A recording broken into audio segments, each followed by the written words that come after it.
નમસ્કાર વિદ્યાર્થી મિત્રો, ગઈકાલે છેલ્લે આપણે પરમાણુ કક્ષકોના સંમિશ્રણ વિશેની થોડીક વાત કરી હતી. આપણે ત્યાંથી આજે આપણે આગળ વધારીએ. સૌથી પહેલાં પરમાણુ કક્ષકોનું મિશ્રણ થાય તો અણુની આણ્વીય કક્ષકો બને છે. એના વિશે આપણે કેટલીક વાત કરી હતી. આપણે આ પાઠની એક વખત પાઠનું ફરીથી પુનરાવર્તન કરી લઈએ એક વખત, તો તમને ખ્યાલ આવશે કે અત્યાર સુધીમાં આપણે કઈ કઈ બાબતો છે એ શીખી ગયા છે. સૌથી પહેલાં આપણે શરૂઆતમાં આપણે કોસેલ-લુઈસ અભિગમ શીખી ગયા હતા. આ એક થિયરી તમે શરૂઆતની જોઈ છે. પછી એના આધારે બંધના પ્રકારો આપણે જોઈ ગયા હતા કે કયા પ્રકારના બંધ છે એ બનાવી શકાય. સહસંયોજક બંધ કોને કહેવાય, આયનીય બંધ કોને કહેવાય, એના વિશે આપણે શીખી ગયા. ત્યારબાદ આપણે આગળ જતા લુઈસ બિંદુ નિરૂપણ શીખ્યા કે લુઈસ બિંદુ નિરૂપણ કેવી રીતે કરી શકાય. એ લુઈસ બિંદુ નિરૂપણ છે એ પરમાણુ માટે પણ શીખી ગયા અને અણુઓ માટે પણ આપણે લુઈસ બિંદુ નિરૂપણ છે એ શીખી ગયા હતા. ત્યાર પછી આપણે વીજભાર વિશેની ત્યારબાદ આપણે ફોર્મલ ચાર્જ કેવી રીતે ગણતરી કરવું એના વિશે પણ આપણે શીખ્યા. ફોર્મલ ચાર્જ ગણતરી કરવા માટેનું આપણી પાસે સૂત્ર હતું. લુઈસ બિંદુ નિરૂપણની અંદર પરમાણુનું લુઈસ બિંદુ નિરૂપણ અને અણુઓનું લુઈસ બિંદુ નિરૂપણ કેવી રીતે કરવું, એમાં અણુઓના લુઈસ બિંદુ નિરૂપણ માટે કેટલાક સોપાનો હતા એ આપણે અનુસરવા પડતા હતા. પછી ફોર્મલ ચાર્જ કેવી રીતે ગણી શકાય એ આપણે જોયું. પછી બંધની ધ્રુવીયતા કેવી રીતે ઉદ્ભવે છે અને ધ્રુવીયતાને આધારે દ્વિધ્રુવીય ચાકમાત્રા કેવી રીતે નક્કી કરી શકાય, અને આ દ્વિધ્રુવીય ચાકમાત્રાને આધારે જ આપણે નક્કી કરી શક્યા કે અણુઓ છે એ ચોક્કસ પ્રકારનો આકાર ધરાવે છે. ત્યાર પછીના મુદ્દાની અંદર VACPR સિદ્ધાંત શીખ્યા આપણે. VACPR સિદ્ધાંતને આધારે અણુઓના પ્રકારો અને એના આકારો વિશે શીખી ગયા. ત્યારબાદ આપણે સંયોજકતા બંધનવાદ શીખ્યા પાઠની અંદર. સંયોજકતા બંધનવાદ હિટલર અને લંડન દ્વારા રજૂ કરવામાં આવ્યો હતો. બરાબર, કે સંયોજકતા બંધનવાદ છે આપણે હાઇડ્રોજન પરમાણુની મદદ વડે શીખ્યા હતા કે કેવી રીતે હાઇડ્રોજનના પરમાણુ એકબીજા સાથે જોડાય, કેટલાક પ્રકારના આકર્ષણ બળો અને કેટલાક પ્રકારના અપાકર્ષણ બળો વિશે શીખી ગયા. સંયોજકતા બંધનવાદ બાદ આપણે કક્ષકોનું મિશ્રણ અને ત્યારબાદ આપણે એનું સંકરણ અને તેના પ્રકારો, 5 પ્રકારના સંકરણ sp3, sp2 અને sp, પછી એવી જ રીતે sp3d અને sp3d2 એ કુલ 5 પ્રકારના સંકરણો આપણે આની અંદર શીખી ગયા છે. હવે એના પછી આપણે આપણા પાઠની છેલ્લી થિયરી આણ્વીય કક્ષકવાદ, કે જેને મોલેક્યુલર ઓર્બિટલ થિયરી એટલે કે MOT કહે છે, એ આપણે શીખવાની છે. આપણે જો ઓવરઓલ આખા પાઠનું જોઈએ તો કોસેલ-લુઈસ અભિગમના આધારે આપણે એવું શીખ્યા હતા કે અષ્ટક કેવી રીતે પૂરું થાય, શા માટે અણુઓ પરમાણુઓમાંથી અણુઓ શા માટે બને. પછી લુઈસ બિંદુ નિરૂપણ આપણને સહસંયોજક બંધ કેવી રીતે બને, ઇલેક્ટ્રોનની આપલે કેવી રીતે થાય, ભાગીદારી કેવી થાય એની વિશે માહિતી આપતા હતા. પછી આપણે VACPR સિદ્ધાંતને આધારે અણુના આકારો કેવા હોય, અણુ છે એ ખાલી બંધ બનાવે એવું જરૂર નથી, પણ અણુનો જે બંધ છે એ દિશાત્મક હોય છે. એટલે કે એવું નથી કે કોઈ પણ દિશામાં બંધ બની જાય, એ ચોક્કસ દિશાએ, ધારો કે મધ્યસ્થ પરમાણુની આજુબાજુ 4 બંધ હોય તો એ 4 બંધ ગમે ત્યાં ગોઠવાયેલા ના હોય, 4 બંધ એકબીજાથી ચોક્કસ અંતરે ગોઠવાયેલા હોય, એટલે દિશાત્મક ગુણધર્મ ધરાવે અને એના લીધે અણુની અંદર કોઈ ચોક્કસ પ્રકારનો આકાર બને છે. એ આપણે VACPR સિદ્ધાંતને આધારે શીખ્યા. પછી આપણે સંયોજકતા બંધનવાદને આધારે અપાકર્ષણ બળો અને આકર્ષણ બળો વિશેની માહિતી મેળવી હતી. અને હવે આપણે આણ્વીય કક્ષકવાદ શીખવાનો છે. પણ આણ્વીય કક્ષકવાદ પહેલાં આપણે કક્ષકોનું સંમિશ્રણ શીખી ગયા છે કે કેવી રીતે કક્ષકો એકબીજામાં મિશ્ર થાય છે. જો ઇલેક્ટ્રોનની ભાગીદારી થતી હોય તો કક્ષકોનું સંમિશ્રણ થવું જોઈએ, અને એ જે કક્ષકોનું સંમિશ્રણ થાય છે એ સંમિશ્રણને આધારે જ આપણે આણ્વીય કક્ષકવાદ છે એ રજૂ કરવાનો છે. એટલે હવે આપણે આપણા પાઠની અંદર આણ્વીય કક્ષકવાદ શીખવા જઈ રહ્યા છીએ. આણ્વીય કક્ષકવાદ શીખવા માટે કક્ષકોનું સંમિશ્રણ શીખવું જરૂરી છે. એટલે કે પરમાણ્વીય કક્ષકોનું સંમિશ્રણ માટે કેટલીક શરતો છે. પરમાણ્વીય કક્ષકોના મિશ્રણની કેટલીક અભિધારણાઓ છે, એ આપણે સૌથી પહેલાં જોવાની છે. કે જે કક્ષકો એકબીજામાં મિશ્ર થાય છે એટલે કે કક્ષકોનું સંમિશ્રણ થાય છે અને અણુ કેવી રીતે બને છે. તો એમાં સૌથી પહેલી અભિધારણા ગયા લેક્ચરની અંદર થોડીક આપણે નાનકડી ચર્ચા કરી હતી, આપણે આ વખતે વિગતે ચર્ચા કરીએ. સૌથી પહેલી ધારણા એવી છે કે જેમ પરમાણુમાં ઇલેક્ટ્રોન પરમાણવીય કક્ષકોમાં ગોઠવાયેલા હોય ને, બરાબર, પરમાણુની અંદર ધારો કે કાર્બન પરમાણુ છે તો એનો પરમાણુ ક્રમાંક કેટલો છે? 6. તો આમાં કુલ કેટલા ઇલેક્ટ્રોન હશે? 6 ઇલેક્ટ્રોન હશે. આ 6 ઇલેક્ટ્રોન ક્યાં ગોઠવાયેલા હોય? તો કે કાર્બન પરમાણુની પરમાણવીય કક્ષકોમાં. એવી જ રીતે અણુ કોઈ હોય તો અણુમાં જે ઇલેક્ટ્રોન છે એ ક્યાં ગોઠવાયેલા હોય? તો કે અણુની અંદર ઇલેક્ટ્રોન આણવીય કક્ષકોમાં ગોઠવાયેલા હોય. હવે પરમાણુની પરમાણવીય કક્ષકો તમને જાણો છો કે પરમાણુને કેટલી પરમાણવીય કક્ષકો હોય?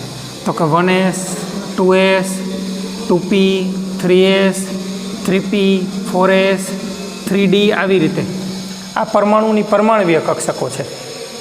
બરાબર, આ શું છે? પરમાણુની પરમાણવીય કક્ષકો. એ આપણે જાણીએ છીએ અને ઉર્જાના ચડતા ક્રમ પ્રમાણે ગોઠવાયેલી છે કે સૌથી ઓછી ઉર્જા કોની અંદર હોય છે? 1sની અંદર, પછી 2s, પછી 2p, પછી 3s, 3p, 4s, 3d. તો પાછી વળી p કક્ષકો છે એ અને d કક્ષકો છે એના વળી પેટા પ્રકારો પણ આવે છે. દાખલા તરીકે p છે તો એના 3 પેટા પ્રકારો થાય, 2px, 2py અને 2pz. એવી જ રીતે 3pના પણ 3 પેટા પ્રકારો હોય. જ્યારે d કક્ષક છે એના 5 પેટા પ્રકારો હોય, 3dxy, 3dyz, 3dzx, 3dx² - y² અને 3dz². એ આપણે જાણીએ છીએ. એટલે આ પરમાણુની અંદર પરમાણુના જે ઇલેક્ટ્રોન હોય છે એ પરમાણુની પરમાણવીય કક્ષકોની અંદર ગોઠવાયેલા હોય. તો અણુની અંદર અણુના ઇલેક્ટ્રોન ક્યાં ગોઠવાયેલા હોય? તો કે અણુની અંદર આણવીય કક્ષકો હશે. હવે પરમાણુની પરમાણવીય કક્ષકો કેવી હોય? તો કે આ 1s, 2s, 2p એ પરમાણુની પરમાણવીય કક્ષકો છે. તો આપણને એવો પ્રશ્ન થાય કે તો અણુની આણવીય કક્ષકો કેવી હોય? એ પણ આપણે આગળ હમણાં શીખીશું કે અણુને કેવા પ્રકારની આણવીય કક્ષકો હોય. બરાબર, આ તમને ખ્યાલ આવી ગયો. પરમાણવીય કક્ષકો તો તમે જાણો જ છો, એનાથી માહિતગાર છો જ. દાખલા તરીકે 6 નંબરનો પરમાણુ કાર્બન છે તો કાર્બનની અંદર કેટલા ઇલેક્ટ્રોન હોય? 6. આ 6 ઇલેક્ટ્રોન કેવી રીતે ગોઠવાયેલા હોય? તો કે 1sની અંદર 2 ઇલેક્ટ્રોન ગોઠવાયેલા હોય, 2sની અંદર 2 ઇલેક્ટ્રોન ગોઠવાયેલા હોય અને 2pની અંદર 2 ઇલેક્ટ્રોન ગોઠવાયેલા હોય. બરાબર છે, 1sની અંદર 2 હોય, 2sમાં 2 હોય અને 2pમાં 2 હોય. આ 2pમાં 2 કેમ હોય? તો કે 2pxમાં 1 હોય, એક 2pyમાં હોય અને 2pzમાં એકે હોતા નથી.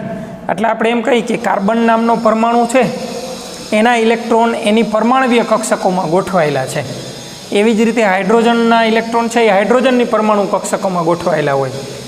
ઓક્સિજન છે તો એનો પરમાણુ ક્રમાંક 8 છે ઓક્સિજનનો, તો એની અંદર 8 ઇલેક્ટ્રોન હોય. એ ક્યાં ગોઠવાયેલા હોય? તો કે 1sમાં 2 હોય, 2sમાં 2 હોય અને 2pની અંદર 4 ઇલેક્ટ્રોન હોય. એટલે ઓક્સિજનના પરમાણુના ઇલેક્ટ્રોન ઓક્સિજનની પરમાણવીય કક્ષકોમાં ગોઠવાયેલા હોય. હવે આવો એક ઓક્સિજન જ્યારે બીજા ઓક્સિજન સાથે જોડાય અને O2નો અણુ બને છે જ્યારે, બરાબર, ત્યારે હવે O2ના અણુની અંદર કુલ કેટલા ઇલેક્ટ્રોન હોય છે? 16 હોય છે. કેમ 16 ઇલેક્ટ્રોન હોય છે? તો કે એક ઓક્સિજન પાસે કેટલા ઇલેક્ટ્રોન છે? 8. એવી જ રીતે બીજા ઓક્સિજન પાસે પણ કેટલા ઇલેક્ટ્રોન હશે? 8. તો O2નો જે અણુ છે એની અંદર કુલ કેટલા ઇલેક્ટ્રોન થયા? 16 ઇલેક્ટ્રોન થયા. આ પરમાણુના 8 ઇલેક્ટ્રોન પરમાણુ કક્ષકમાં ગોઠવાયેલા હોય. તો અણુના આ જે 16 ઇલેક્ટ્રોન છે એ ક્યાં ગોઠવાયેલા હશે? તો કે અણુની આણવીય કક્ષકોની અંદર ગોઠવાયેલા હોય. એટલે આપણો પરમાણવીય કક્ષકોના સંમિશ્રણનો અથવા આણવીય કક્ષકો એટલે કે આણવીય કક્ષકવાદ એટલે કે મોલેક્યુલર ઓર્બિટર થિયરીનો પહેલી અભિધારણા આપણી શું થઈ કે પરમાણુના ઇલેક્ટ્રોન પરમાણુની પરમાણવીય કક્ષકોમાં ગોઠવાયેલા હોય. તો અણુના ઇલેક્ટ્રોન અણુની આણવીય કક્ષકોની અંદર ગોઠવાયેલા હોય. આ પહેલી અભિધારણા આપણે સમજ્યા કેવી રીતે હોય છે. બીજી અભિધારણાઓ હવે જોઈએ. બીજી અભિધારણા એમ કહે છે, પહેલી અભિધારણા પ્રમાણે પરમાણુના પરમાણુ કક્ષક ઇલેક્ટ્રોન પરમાણવીય કક્ષકોમાં હોય. બીજી અભિધારણા પ્રમાણે અણુના ઇલેક્ટ્રોન અણુની આણવીય કક્ષકોની અંદર હોય છે. હવે જેમ પરમાણવીય કક્ષકોને જેમ નામ છે એમ અણુની આણવીય કક્ષકોને પણ નામ છે. પરમાણવીય કક્ષકોને શું નામ છે?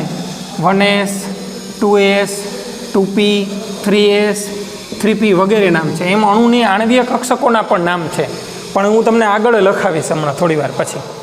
હવે બીજી અભિધારણા એવું કહે છે કે પરમાણ્વીય કક્ષકો મિશ્ર થઈ પરમાણ્વીય કક્ષકો એકબીજામાં મિશ્ર થઈ અને અણુની આણ્વીય કક્ષકો બનાવે છે. યાદ રાખજો, પરમાણ્વીય કક્ષકો એકબીજામાં મિશ્ર થઈ અને અણુની આણ્વીય કક્ષકો બનાવે છે. હવે એ હું સમજાવું તમને. ધારો કે હાઇડ્રોજન પરમાણુ છે તો આ એનું કેન્દ્ર છે અને આ એની પહેલી પરમાણુ કક્ષક છે જેને આપણે નામ આપશું 1s, જે ગોળાકાર છે. એવો જ બીજો હાઇડ્રોજન પરમાણુ લઈએ તો આ એનું કેન્દ્ર છે અને આ એની કક્ષા છે. બરાબર છે, એ આ એની કઈ કક્ષા છે? 1s. આમાં પણ એક ઇલેક્ટ્રોન છે ને આમાં પણ એક ઇલેક્ટ્રોન છે, આ બીજો હાઇડ્રોજન પરમાણુ છે. હવે આ બે જ્યારે હાઇડ્રોજન પરમાણુ એકબીજામાં મિશ્ર થઈ જાય ત્યારે H2 અણુ બને છે. ત્યારે એક હાઇડ્રોજનનું કેન્દ્ર અને બીજાનું કેન્દ્ર, અને આ એની આણ્વીય કક્ષક છે. હવે આ આણ્વીય કક્ષકની અંદર કુલ કેટલા ઇલેક્ટ્રોન આવેલા છે? 2. એક આમાં હતો A, એક આમાં હતો A. એટલે આ પરમાણુની પરમાણ્વીય કક્ષક 1s, આ પરમાણુની પરમાણ્વીય કક્ષક 1s કેટલી મિશ્ર થઈ? 2. તો એમાંથી પાછી 2, એટલે કે પહેલાં આપણે એ સમજવાનું છે, પરમાણુની પરમાણ્વીય કક્ષકો મિશ્ર થઈ અને અણુની શું બનાવશે? આણ્વીય કક્ષકો બનાવશે. તો જો આ બે કક્ષકો મિશ્ર થઈ અને આ જે કક્ષક બનાવી એ શું થઈ? અણુની આણ્વીય કક્ષક થઈ. બરાબર, એટલે પરમાણ્વીય કક્ષકો મિશ્ર થઈ અને અણુની શું બનાવશે? આણ્વીય કક્ષકો બનશે. ત્રીજો મુદ્દો કે પરમાણ્વીય કક્ષકો એક જ કેન્દ્રની અસર હેઠળ હોય છે. પરમાણ્વીય કક્ષકો એક જ કેન્દ્રની અસર હેઠળ હોય છે. જ્યારે આણ્વીય કક્ષકોમાં ઇલેક્ટ્રોન જે છે એ બહુ કેન્દ્રિત, એટલે એક કરતાં વધારે કેન્દ્રોની અસર હેઠળ હોય છે. બરાબર, ફરીથી એક વખત જે આપણે હમણાં આકૃતિ દોરી હતી પાછી દોરીએ કે આ પર હાઇડ્રોજનનું કેન્દ્ર ને આ એનો એક ઇલેક્ટ્રોન, આ હાઇડ્રોજનનું કેન્દ્ર ને આ એનો એક ઇલેક્ટ્રોન. હવે આ હાઇડ્રોજન પરમાણુ, આ હાઇડ્રોજન પરમાણુ, આ H2 અણુ દોરીએ છીએ તો આ H2નો અણુ થયો. આમાં એક ઇલેક્ટ્રોન ને એક ઇલેક્ટ્રોન, આમાં આ બે કક્ષકોનું મિશ્ર થાય એટલે અણુની આણ્વીય કક્ષક બને. એટલે એમાં કુલ 2 ઇલેક્ટ્રોન હોય. હવે અહીંયા ઇલેક્ટ્રોન આવી રીતે આની ફરતે વર્તુળાકાર માર્ગે ગતિ કરતા હતા, અહીં ઇલેક્ટ્રોન આવી રીતે વર્તુળાકાર માર્ગે ગતિ કરે છે. અહીંયા આ ઇલેક્ટ્રોન આ એક જ કેન્દ્રની અસર હેઠળ ગતિ કરે છે, એટલે એને એક જ કેન્દ્રની અસર હેઠળ એમ છે એમ કહેવાય. આ ઇલેક્ટ્રોન પણ અહીં એક જ કેન્દ્રની અસર હેઠળ છે, એટલે આને પણ એમ જ કહેવાય કે એક જ કેન્દ્રની અસર હેઠળ ગોઠવાયેલા છે. હવે અહીંયા 2 ઇલેક્ટ્રોન છે પણ એ એક જ કેન્દ્રની અસર હેઠળ નથી. જો 2 કેન્દ્રોની અસર હેઠળ છે, એક હાઇડ્રોજન પરમાણુનું કેન્દ્ર અને બીજા હાઇડ્રોજન પરમાણુનું કેન્દ્ર. એટલે પરમાણ્વીય કક્ષકો એક જ કેન્દ્રની અસર હેઠળ હોય. આણ્વીય કક્ષકો છે એ બહુ કેન્દ્રિત હોય. બહુ કેન્દ્રિત એટલે 2 કરતાં વધારે કેન્દ્રોની અસર હેઠળ ગોઠવાયેલા હોય. અહીંયા જો 2 કેન્દ્રો છે, પાણીના અણુનું ઉદાહરણ આપણે લઈએ તો પાણીમાં આવું હોય કે આ ઓક્સિજન હોય, આ હાઇડ્રોજન હોય અને આ હાઇડ્રોજન હોય. તો ઓક્સિજનના જે ઇલેક્ટ્રોન છે એ ઓક્સિજનના કેન્દ્રની ફરતે હોય, હાઇડ્રોજનના ઇલેક્ટ્રોન હાઇડ્રોજનના કેન્દ્રની ફરતે હોય અને આ હાઇડ્રોજનના ઇલેક્ટ્રોન હાઇડ્રોજનની કેન્દ્ર ફરતે હોય. પણ જ્યારે પાણીનો અણુ બની જાય ત્યારે જે ઇલેક્ટ્રોન છે એ હવે આવી રીતે 1, 2 અને 3 કેન્દ્રોની અસર હેઠળ ફરશે. હવે શરૂઆતમાં જ્યારે પરમાણુઓ હતા ત્યારે એક કેન્દ્રની અસર હેઠળ ઇલેક્ટ્રોન ફરતા હતા. બરાબર, તનના પરમાણુના ઇલેક્ટ્રોન એની પોતાના કેન્દ્રની અસર હેઠળ ફરતા હતા. પણ પાણીના અણુની અંદર હવે શું થશે કે 3 કેન્દ્રોની અંદર અસર હેઠળ ફરે છે. એટલે પરમાણ્વીય કક્ષકોમાં એક જ કેન્દ્રની અસર હેઠળ હોય. આણ્વીય કક્ષકો છે એની અંદર બહુ કેન્દ્રિત હોય છે, એટલે એક કરતાં વધારે કેન્દ્રોની અસર ઇલેક્ટ્રોન ફરતા હોય છે. બીજો એના પછી ચોથી અભિધારણાઓ કે જે પરમાણ્વીય કક્ષકો વચ્ચે ઉર્જાનો ઓછો તફાવત હોય. યાદ રાખજો, બરાબર, જે પરમાણુ કક્ષકો વચ્ચે ઉર્જાનો ઓછો તફાવત હોય ને એવી કક્ષકો જ એકબીજામાં મિશ્ર થશે. હવે ઉર્જાનો ઓછો તફાવત હોવો જોઈએ, બરાબર. મતલબ એનો મતલબ એવો થાય કે 1s 2s 2p 3s 3p 4s આવી રીતે પરમાણુ કક્ષકો છે. તો 1s અને 2s મિશ્ર થઈ શકે, 2s અને 2p મિશ્ર થઈ શકે, બરાબર. 2s અને 3s મિશ્ર થઈ શકે. પણ આપણે એમ કહીએ કે અહીંયા 4f છે, બરાબર. આગળ જેમ જશો એમ પછી આગળ 4f પણ આવશે, પછી 5f પણ આવે, 5d આવે, આવી રીતે આગળ ક્રમ છે. હવે આ એકબીજાની જે નજીક નજીક કક્ષકો છે કે જેમની વચ્ચે ઉર્જાનો ઓછો તફાવત છે એવી કક્ષકો એકબીજામાં મિશ્ર થઈ શકે છે, બરાબર. પરંતુ જેમની વચ્ચે ઉર્જાનો મોટો તફાવત છે જે કક્ષકોની વચ્ચે, અહીંથી જેમ આમ આગળ જાઓ છો એમ ઉર્જા વધે છે, તો આપણે એમ કહીએ કે 2s અને 5f મિશ્ર ના થાય એકબીજામાં, કેમ કે એમની વચ્ચે ઉર્જાનો તફાવત છે એ ખાસો બધો મોટો છે. ઘણો બધો મોટો તફાવત હોવાના કારણે એ જે કક્ષકો છે એ એકબીજામાં મિશ્ર થઈ શકતી નથી. યાદ રહેશે. એટલે પરમાણુવીય કક્ષકો વચ્ચે ઉર્જાનો ઓછો તફાવત હોવો જરૂરી છે, તો જ એ કક્ષકો એકબીજાની અંદર મિશ્ર થાય. એટલે એક તો મિશ્ર જેટલી મિશ્ર પરમાણુવીય કક્ષકો એક કેન્દ્રની અસર હેઠળ હોય, આણવીય કક્ષકો બહુ કેન્દ્રની અંદર હોય, અને એમની વચ્ચે ઉર્જાનો તફાવત છે એ કેવો હોવો જોઈએ? ઓછો હોવો જોઈએ. પાંચમી અભિધારણા કે જેટલી પરમાણુ કક્ષકો મિશ્ર થાય, જેટલી પરમાણુવીય કક્ષકો મિશ્ર થાય તેટલી જ આણવીય કક્ષકો બને છે. યાદ રાખજો. ધારો કે 2 પરમાણુ કક્ષકો મિશ્ર થાય તો 2 આણવીય કક્ષકો બને, 4 પરમાણુ કક્ષકો મિશ્ર થાય તો 4 આણવીય કક્ષકો બને. 4 કરતાં વધારે આણવીય કક્ષકો બનતી નથી. એટલે જેટલી પરમાણુની પરમાણુવીય કક્ષકો, અહીં આપણે યાદ રાખવું પડે કે જેટલી પરમાણુની પરમાણુવીય કક્ષકો એકબીજામાં મિશ્ર થશે તેટલી જ અણુઓની આણવીય કક્ષકો બનશે, બરાબર. સમજાય છે ને આ તમને? એટલે એક પછી એક આપણે અભિધારણાઓ સમજતા જઈએ છીએ. જ્યાં ડાઉટ લાગે ત્યાં તમારે મને મેસેજ કરીને જણાવવાનું છે કે આ અભિધારણાઓ આપણને સમજાણી નથી, બરાબર. એટલે જેટલી પરમાણુની પરમાણુવીય કક્ષકો મિશ્ર થશે તેટલી જ અણુની આણવીય કક્ષકો બનશે. 4 કક્ષકો એકબીજામાં મિશ્ર થાય તો નવી કેટલી બને? 4 કક્ષકો બને. યાદ રાખજો, બરાબર. હવે જે નવી કક્ષકો બને છે અણુની આણવીય કક્ષકો, એમાં 2 પ્રકારની કક્ષકો બને છે. જે નવી અણુની આણવીય કક્ષકો બને છે ને, ધારો કે 4 પરમાણુવીય કક્ષકો મિશ્ર થઈ તો એમાંથી કુલ કેટલી પરમાણુવીય આણવીય કક્ષકો બનશે? 4, બરાબર. તો આ જે 4 છે ને એમાંથી 2 પ્રકારની આણવીય કક્ષકો બને છે. એક આણવીય કક્ષકને આપણે બંધકારક આણવીય કક્ષક કહેશું, એકને આપણે બંધકારક આણવીય કક્ષક કહેશું. એટલે બંધકારક એટલે એવી કે જે બંધ બનાવવામાં ભાગ લેતી હોય, બરાબર છે, એને આપણે બંધકારક આણવીય કક્ષક કહેશું.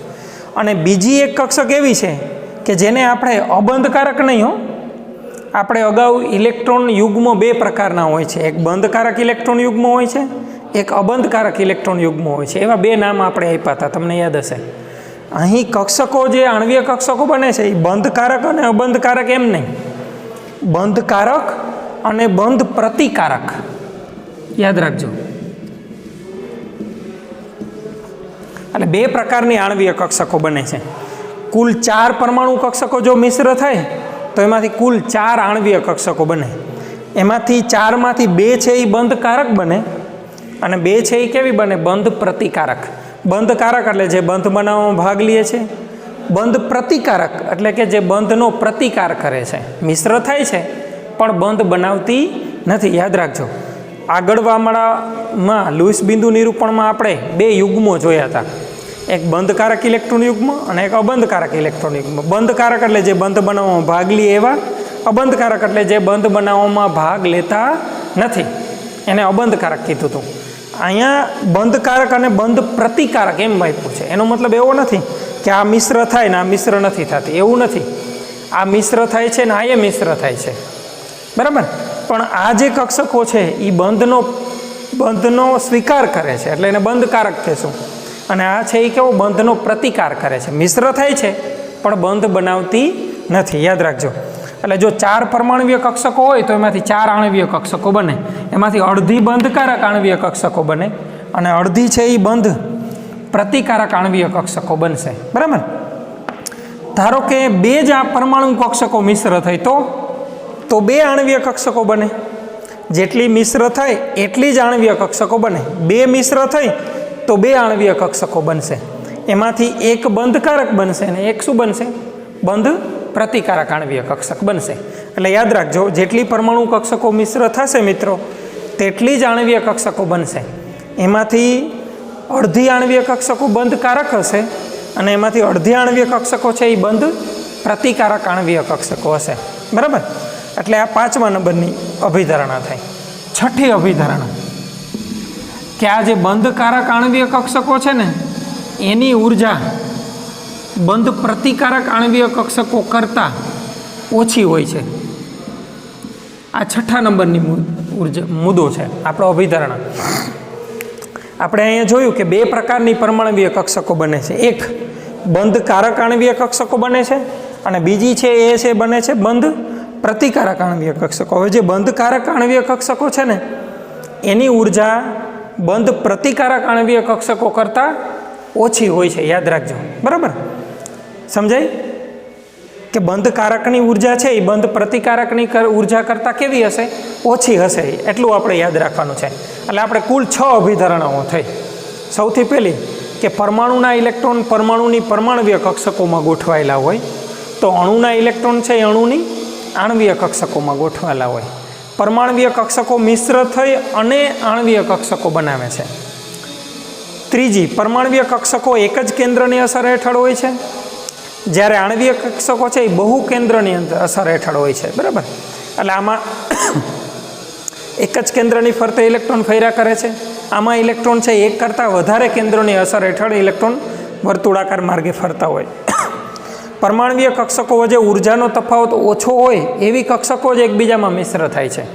એટલે જેમની વચ્ચે ઉર્જાનો તફાવત ઓછો હોય એવી કક્ષકો જ મિશ્ર થઈને આણવીય કક્ષકો બનાવે છે. જેમની વચ્ચે ઉર્જાનો તફાવત વધારે હોય એવી કક્ષકો મિશ્ર થતી નથી. જેટલી પરમાણવીય કક્ષકો મિશ્ર થાય છે તેટલી જ આણવીય કક્ષકો બને છે. પણ એમાંથી અડધી આણવીય કક્ષકો બંધકારક બને છે, અડધી આણવીય કક્ષકો છે એ કેવી બને છે? બંધ પ્રતિકારક. આ 5મી અભિધારણા થાય. છઠ્ઠી અને છેલ્લી અભિધારણા કે જે બંધકારક આણવીય કક્ષકો છે એની ઉર્જા બંધ પ્રતિકારક આણવીય કક્ષકો કરતાં ઓછી હોય છે. બરાબર? હવે આપણે તમને મેં અહીંયા એવું કીધું હતું કે આ પરમાણુની પરમાણવીય કક્ષકો છે 1s 2s 3p. હવે તો અણુની આણવીય કક્ષકો કેવી હોય એ હું તમને લખું. ધારો કે આપણી પાસે બે પરમાણુ છે, એક કાર્બન છે ને એક બીજો કાર્બન છે. બરાબર? બે આપણે કાર્બન પરમાણુ લઈએ છીએ. આ જે પરમાણુ છે આ આપણે આને કાર્બન પરમાણુ કહેશું, આને પણ આપણે કાર્બન પરમાણુ કહેશું. બરાબર? તો આ કાર્બન પરમાણુની અંદર કઈ કક્ષકો હોય? તો કે 1s હોય, 2s હોય અને 2p હોય. બરાબર છે? 1sની અંદર 2 ઇલેક્ટ્રોન હોય, 2sમાં 2 હોય અને 2pમાં પણ કેટલા હોય? 2 હોય. પણ આપણે અત્યારે ઇલેક્ટ્રોન નથી લખતા, ખાલી કક્ષકો લખીએ. અને આ કાર્બન પરમાણુ છે એની પાસે પણ કેટલી કક્ષકો હોય? 1s 2s અને 2p હોય. હવે આ કાર્બન પરમાણુ જ્યારે આ કાર્બન પરમાણુ સાથે જોડાય અને ધારો કે C2 અણુ બનાવે, એટલે આ પરમાણુ અને આ પરમાણુ એકબીજા સાથે જોડાય અને C2 નામનો અણુ બનાવે છે. તો આની કક્ષકો જેટલી છે એટલી અને આની જેટલી કક્ષકો છે એ એટલી કક્ષકો એકબીજામાં મિશ્ર થઈ જશે. બરાબર? એટલે પરમાણવીય કક્ષકો મિશ્ર થઈને શું બનશે? આણવીય કક્ષકો બનશે. પરમાણવીય કક્ષકો છે એ એક કેન્દ્રની અસર હેઠળ, આ એક કેન્દ્રની. હવે આ કેટલા કેન્દ્રોની અસર હેઠળ હશે? 2. પરમાણવીય કક્ષકો વચ્ચે ઉર્જાનો તફાવત ઓછો, તો કે ઉર્જાનો તફાવત ઓછો છે એવી જેટલી પરમાણવીય કક્ષકો મિશ્ર થાય તેટલી જ આણવીય કક્ષકો બને છે. કેટલી પરમાણુ કક્ષકો મિશ્ર થાય છે? 3 આની અને 3 આની. એટલે કુલ કેટલી કક્ષકો બનશે? 3 અને 3 મિશ્ર થશે એટલે કુલ કેટલી આણવીય કક્ષકો બનશે? 6. બરાબર છે? જેટલી પરમાણવીય કક્ષકો મિશ્ર થાય તેટલી જ આણવીય કક્ષકો બને છે. હવે 6 છે એમાંથી 3 આણવીય કક્ષકો કેવી હશે? બંધકારક હશે. અને 3 આણવીય કક્ષકો કેવી હશે? બંધ પ્રતિકારક આણવીય કક્ષકો હશે. બરાબર? કેમ કે અડધી છે એ બંધકારક આણવીય કક્ષકો હશે, અડધી છે એ બંધ પ્રતિકારક આણવીય કક્ષકો હશે. એટલે 3 બંધકારક આણવીય કક્ષકો છે, 3 છે એ બંધ પ્રતિકારક. હવે આપણે સમજીએ. ધારો કે આની 1s અને આની 1s બેયની એક કક્ષકો એકબીજામાં મિશ્ર થાય છે, 1s અને 1s મિશ્ર થાય તો કેટલી મિશ્ર થઈ? 2 થઈ. આની 1s અને આની 1s 2 મિશ્ર થઈ અને 2 મિશ્ર થાય એટલે 2 આણવીય કક્ષકો બને. બરાબર. એકને આપણે નામ આપી દઈએ સિગ્મા 1s કે જે બંધકારક આણવીય કક્ષક છે, અને બીજાને આપણે નામ આપી દઈએ સિગ્મા સ્ટાર 1s. જો 1s અને 1s મિશ્ર થઈ છે એટલે 2 પાછી 1s બનશે, એક સિગ્મા 1s બનશે અને એક સિગ્મા સ્ટાર 1s બનશે. એટલે એનો મતલબ એવો થાય કે બંધકારકને એમનેમ દેખાડવામાં આવે છે, બંધ પ્રતિકારકને કોના વડે દર્શાવવામાં આવે છે? સ્ટાર વડે દેખાડવામાં આવે છે. ધારો કે એમ કે 2s અને 2s મિશ્ર થાય છે તો કુલ કેટલી મિશ્ર થઈ? એક 2s અને એક 2s, 2 મિશ્ર થઈ. બરાબર. એટલે એમાંથી પાછી વળી નવી કેટલી બને? 2. એક બંધકારક બને ને એક શું બને? બંધ પ્રતિકારક. તો બંધકારકને આપણે નામ આપશું સિગ્મા 2s અને બંધ પ્રતિકારકને આપણે નામ આપશું સિગ્મા સ્ટાર 2s. હવે યાદ રાખો કે સિગ્મા છે એ બંધકારક દેખાડે છે અને અહીં જે સ્ટારની નિશાની છે એ શું દેખાડે છે? બંધ પ્રતિકારક કક્ષકો દેખાડે છે. બીજું કે કેમ સિગ્મા નામ આપ્યું? તો કે સિગ્મા એટલા માટે નામ આપ્યું કે આ 2 કક્ષકો વચ્ચે અક્ષીય મિશ્રણ થશે, અને જ્યારે કક્ષકો વચ્ચે સાઇડ વાઇઝ સાઇડ મિશ્રણ થતું હશે ને ત્યારે એને આપણે પાઈ નામ આપશું. યાદ રાખજો, એ પણ હું તમને આગળ સમજાવીશ. બરાબર. એટલે જેમ પરમાણુને પરમાણવીય કક્ષકો હોય છે ને એવી જ રીતે અણુને એની આણવીય કક્ષકો હોય છે. એટલે અત્યારે ખાલી હું અહીં કેટલાકના નામ લખું છું કે sigma 1s, sigma star 1s, sigma 2s, sigma star 2s. આમ જેમ પરમાણુને 1s, 2s, 2p, 3s, 3p જેમ પરમાણવીય કક્ષકો છે એમ અણુને એની આણવીય કક્ષકો છે. કેવી હોય? Sigma 1s, sigma star 1s, sigma 2s, sigma star 2s એ અણુની એની એવી આણવીય કક્ષકો છે. એટલે પરમાણુની પરમાણવીય કક્ષકો હોય એવી જ રીતે અણુને આણવીય કક્ષકો હોય છે. અત્યારે તમારે આ કેવી રીતે બને છે એ હમણાં યાદ રાખવાની જરૂર નથી. અત્યારે તમારે આ 6 અભિધારણાઓ યાદ રાખવાની છે.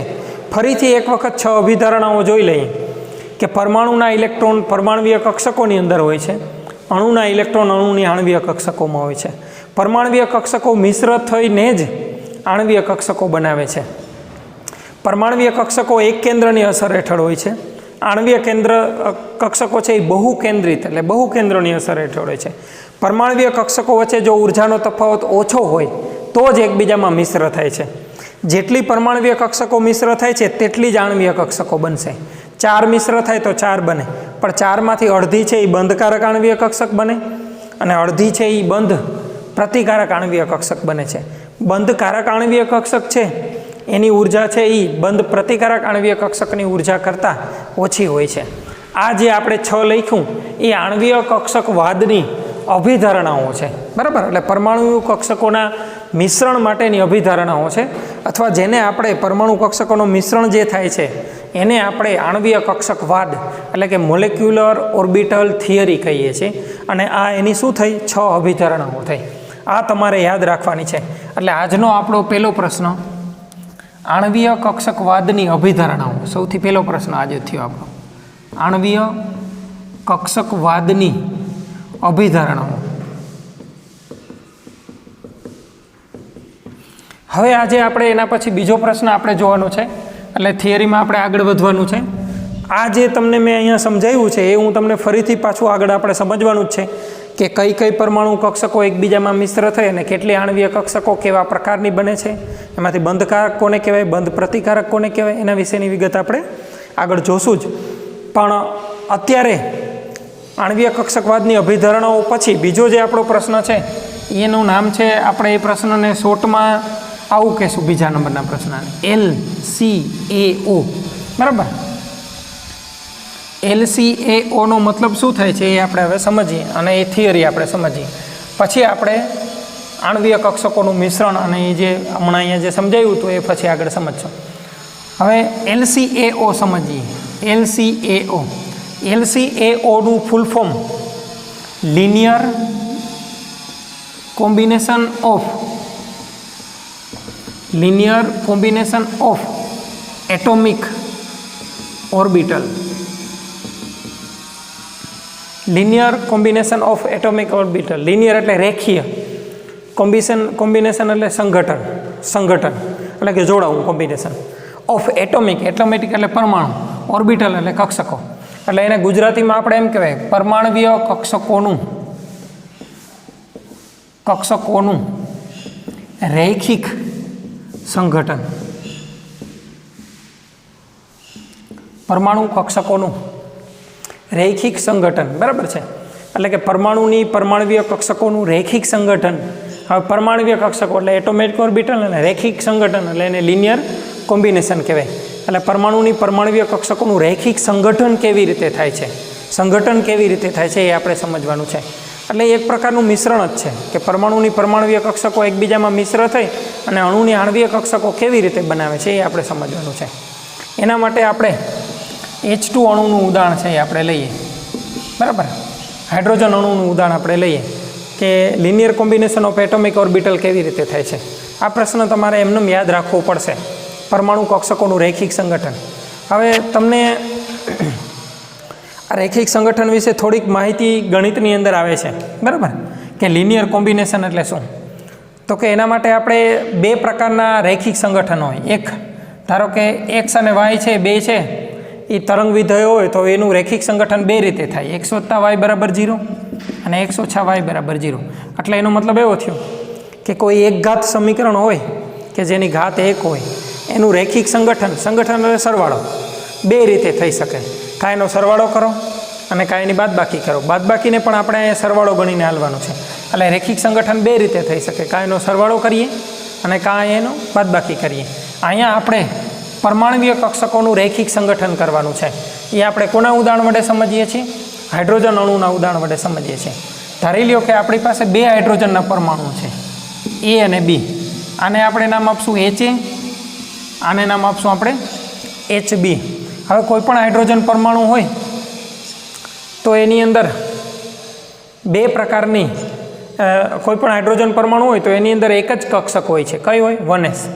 એટલે આની આપણે જે છે હાઇડ્રોજન પરમાણુની જે પરમાણુય કક્ષક છે જેને આપણે નામ આપશું 1s, બરાબર છે. અને આ 1sનું જે તરંગ વિધેય છે એને આપણે ψ1s1 કહેશું. એટલે આપણે અહીંયા પરમાણુ 1 અને 2 લઈએ. આ પરમાણુ 1 છે ને આ 2 છે, આને આપણે H1 કહેશું ને આપણે H2 કહેશું. આની અંદર જે પરમાણુ કક્ષક છે જેને આપણે 1s કહીએ, 1s એટલે શું? તો કે ઇલેક્ટ્રોન મળી આવવાની સંભાવના. ઇલેક્ટ્રોન મળી આવવાની સંભાવના ક્યાંથી ઉદ્ભવી? તો તમને મેં અગાઉ સમજાવેલું છે કે ઇલેક્ટ્રોન મળી આવવાની સંભાવના છે એ ક્વોન્ટમ મિકેનિક્સ ઉપરથી ઉદ્ભવી છે. એના ઉપરથી જ આપણે આધારિત ક્વોન્ટમ આંક, 4 પ્રકારના ક્વોન્ટમ આંક, મુખ્ય ક્વોન્ટમ આંક, ગૌણ ક્વોન્ટમ આંક, ચુંબકીય ક્વોન્ટમ આંક અને સ્પિન ક્વોન્ટમ આંક, 4 ક્વોન્ટમ આંક આપણે શીખ્યા હતા. આ જે 4 ક્વોન્ટમ આંકની ઉદ્ભત્તિ છે એ શ્રોડિંજર તરંગ સમીકરણના આધારે થઈ છે, બરાબર છે. અને એના આધારે જ કક્ષકોના આકારો છે એ નક્કી થયા છે.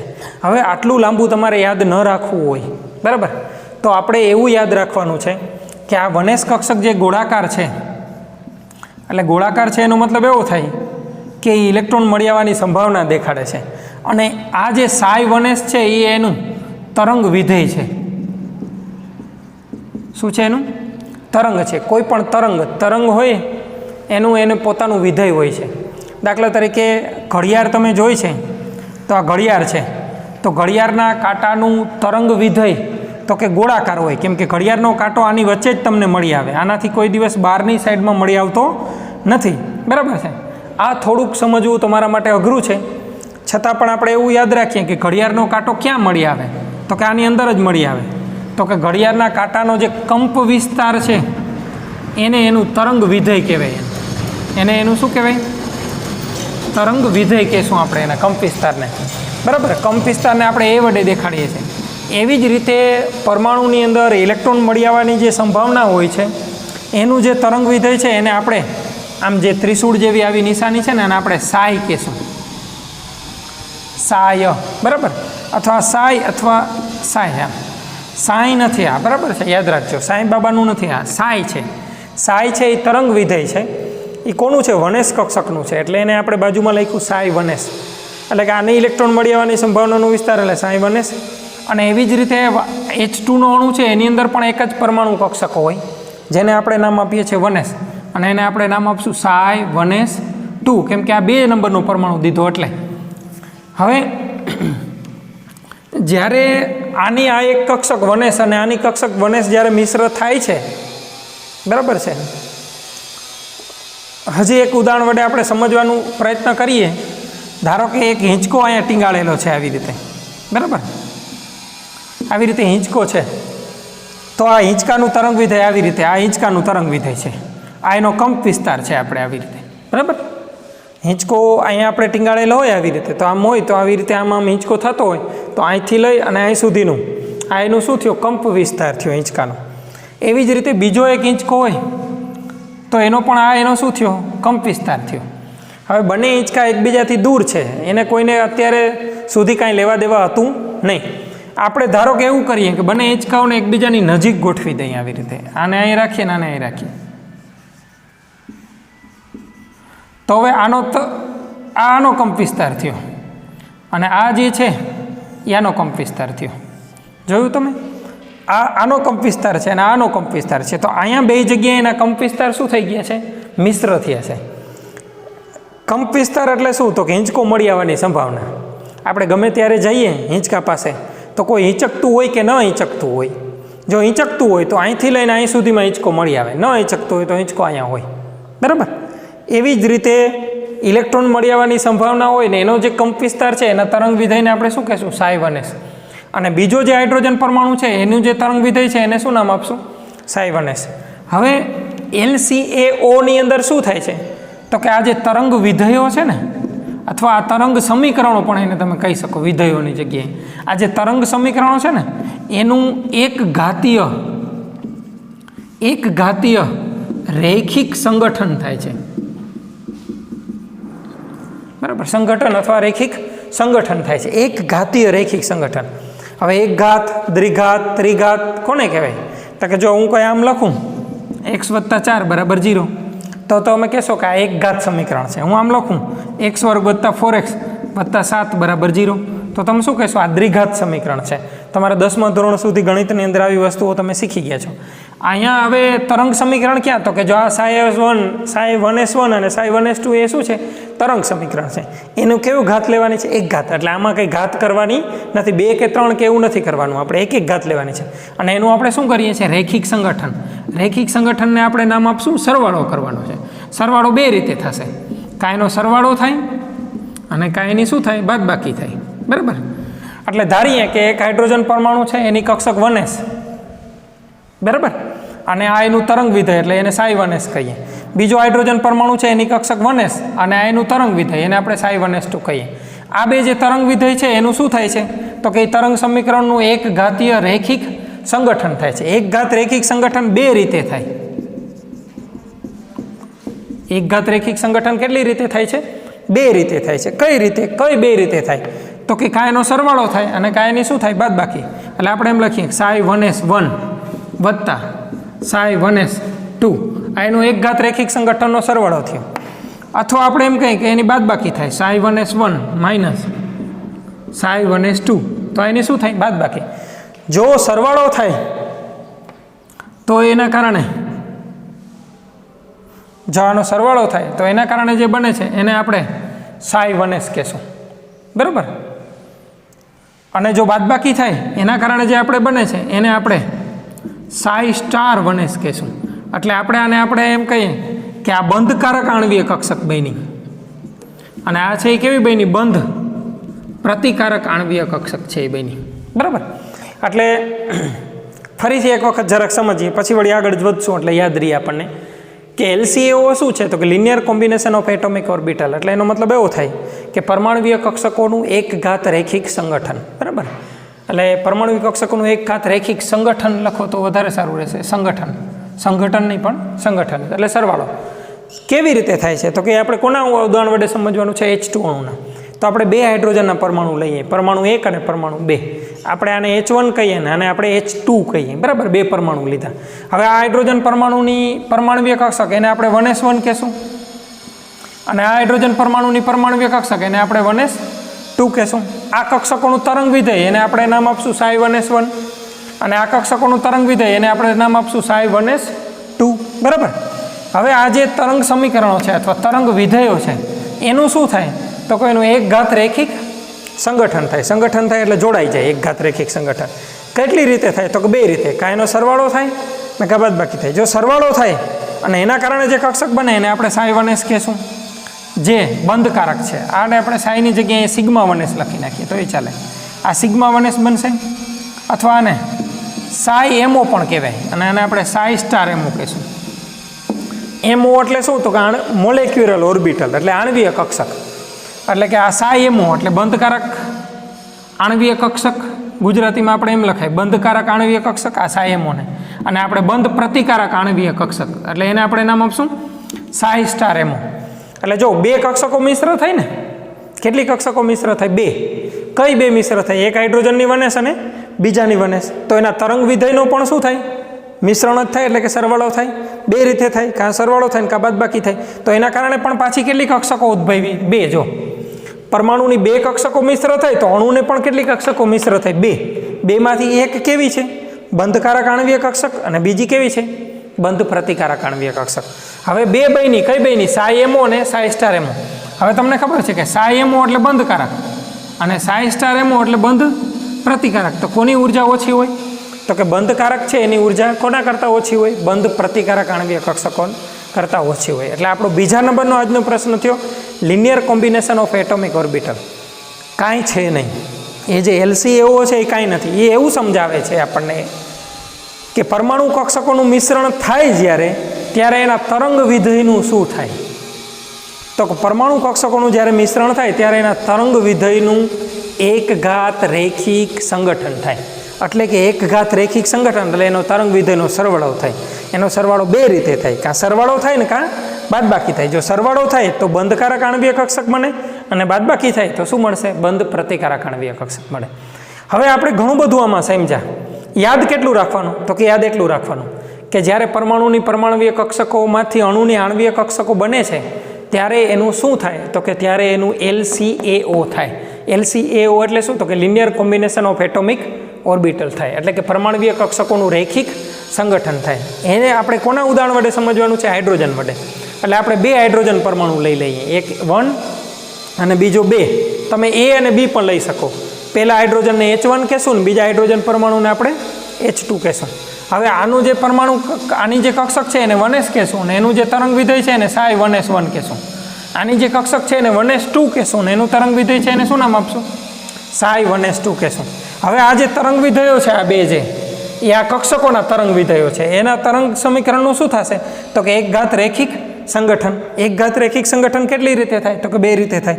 કાં સરવાળો થાય ને કાં બાદબાકી થાય. સરવાળો થાય તો બંધકારક આણ્વીય કક્ષક મળે, અને બાદબાકી થાય તો શું મળશે? બંધ પ્રતિકારક આણ્વીય કક્ષક. એટલે એક બંધકારક અને બંધ પ્રતિકારક. અને એની ઉર્જામાં શું? તો કે બંધકારકની ઉર્જા બંધ પ્રતિકારકની ઉર્જા કરતાં ઓછી હોય. એટલે આપણા આજના બે પ્રશ્નો પૂરા થયા. આણ્વીય કક્ષકવાદની અભિધારણાઓ પહેલાં આપણે જોઈએ, અને બીજું આપણે LCAO જોયું. અભિધારણાઓની અંદર જે વિગતો હતી એ જ વિગતો અહીંયા છે, ખાલી તરંગ વિધેયનો વધારો આપણે કર્યો છે. એટલે આપણી પાસે 1s અને 1s1 અને 1s2ના કારણે બે મળે કક્ષકો. આ બે પરમાણુ કક્ષકો છે, અને આ બે શું છે? આણ્વીય કક્ષકો છે. આનો જો સરવાળો થાય તો બંધકારક મળે, એની જો બાદબાકી થાય તો બંધ પ્રતિકારક. એટલે આપણે હમણાં આગળ જોયું હતું ને કે જેટલી પરમાણુ કક્ષકો મિશ્ર થાય છે એટલી જ આણ્વીય કક્ષકો બને છે. પણ એમાંથી અડધી આણ્વીય કક્ષકો બંધકારક હોય ને અડધી છે એ કેવી હોય છે? બંધ પ્રતિકારક હોય છે. એટલે આપણે આજના બે પ્રશ્નો તૈયાર થયા, આણ્વીય કક્ષકવાદની અભિધારણાઓ અને LCAO. હવે નેક્સ્ટ લેક્ચરની અંદર આપણે જેમ પરમાણુની પરમાણુવીય કક્ષકો લખીને આપણે 1s2 s2 ps, એમ એવી જ રીતે અણુની આણ્વીય કક્ષકો લખશું. પરમાણુની પરમાણુવીય કક્ષકોમાં ઇલેક્ટ્રોન કયા નિયમોને આધારે ભરાય છે તમને યાદ છે? આઉબાઉ, પૌલી અને હુંડના નિયમને આધારે, એ તમને ખ્યાલ છે. એમ એવી જ રીતે અણુની અંદર અણુની જે આણ્વીય કક્ષકો છે ને એની અંદર ઇલેક્ટ્રોનની ગોઠવણી પણ આઉબાઉ, પૌલી અને હુંડના નિયમને આધારે જ થતી હોય છે. એ કેવી રીતે થાય છે, અને એટલે કે પરમાણુની પરમાણુવીય કક્ષકોમાંથી અણુની આણ્વીય કક્ષકો હજુ કેવી રીતે બને છે એ આપણે આગળ નવા લેક્ચરની અંદર જોશું. આજના તમારા હોમવર્કના બે પ્રશ્નો તમારે તૈયાર કરી આવવાના છે, આણ્વીય કક્ષકવાદની અભિધારણાઓ અને LCAO. આપણે આજે અહીં સુધી રાખીશું. ઓકે.